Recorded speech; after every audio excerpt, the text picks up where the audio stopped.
aujourd'hui, la méditation. Vaste sujet ou pas?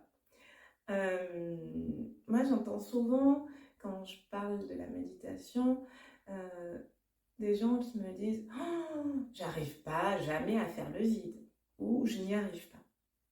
Bon, alors, cela fait 12 ans que je pratique la méditation presque chaque jour. Et le vide, il n'y est pas. Euh,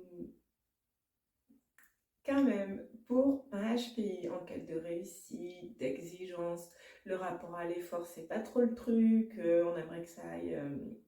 On est dans le savoir de suite, le processus d'apprentissage, des fois c'est un peu compliqué. On se dit, c'est pas pour moi. C'est dommage, parce qu'il s'agit d'un malentendu. Méditer, ce n'est pas faire le vide. En tout cas, dans mon parcours à moi, méditer, je me suis aperçue que c'était créer des espaces entre les pensées. Et lors de ma formation à Cavalia, Prashant Pandey, le directeur de formation, il nous a transmis, et j'aime beaucoup cet exemple, il nous dit, alors les personnes qui méditent, si le vide est là, il y a deux possibilités. La première, il s'agit d'un saint ou d'une sainte.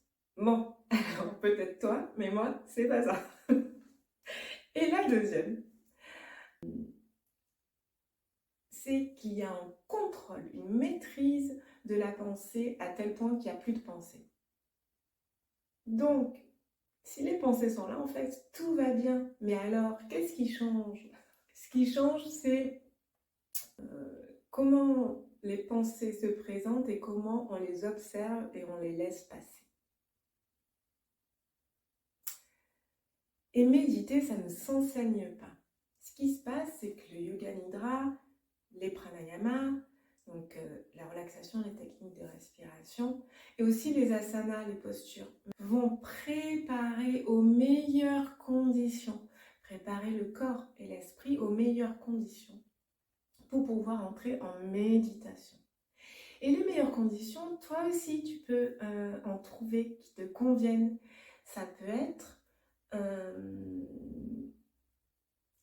au début de la méditation, allumer une bougie, à la fin de la méditation, éteindre la bougie.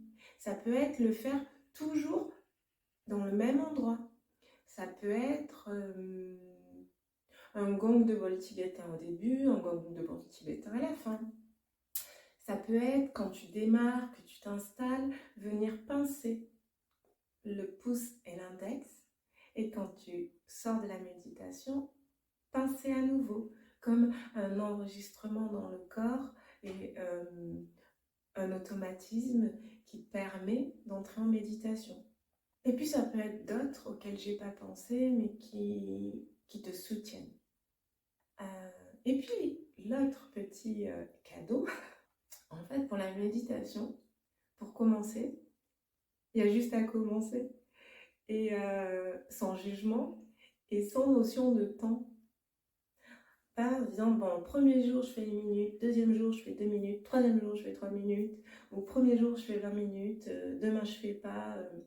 Il y a peut-être que pour toi, ça sera quelques minutes par jour et c'est ok.